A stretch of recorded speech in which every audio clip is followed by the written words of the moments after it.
Hi guys! Welcome back to Cookingee! For today's recipe, magluluto tayo ng easy spaghetti recipe. For our ingredients, here is the list. You can also check our description box.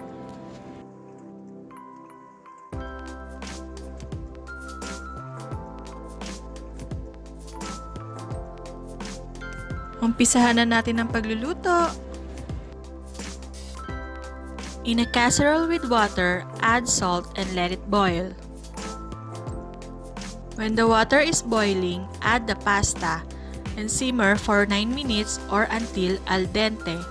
Make sure na hindi ma-overcook ang pasta.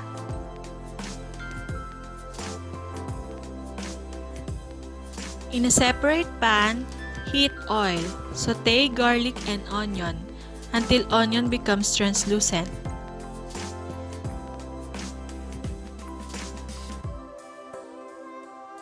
Now add the ground beef. Saute it until color turns light brown.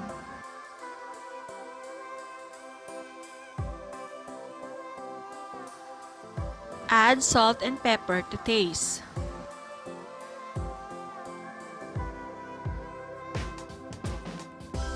Add the beef cube. Saute until the cube is dissolved.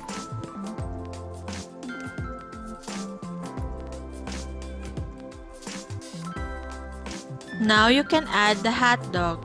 Saute for 3 minutes. Pour the spaghetti sauce and mix it well.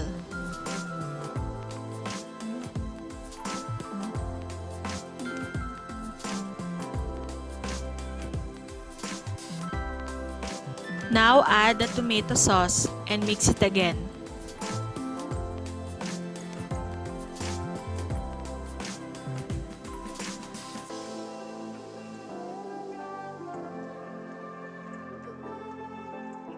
If you want to make the sauce thicker and creamier, add some shredded quickmelt cheese.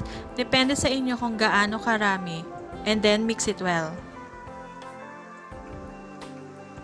Add some ground black pepper if you like.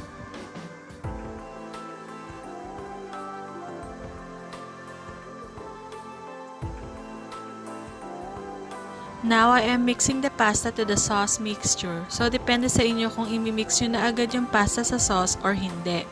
You can also add cheese on top per plate.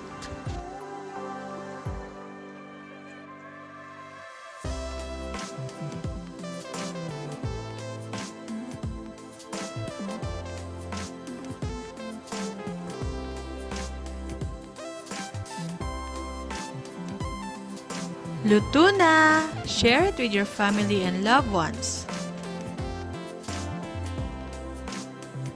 Hope you like our recipe!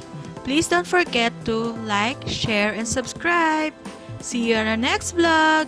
Bye!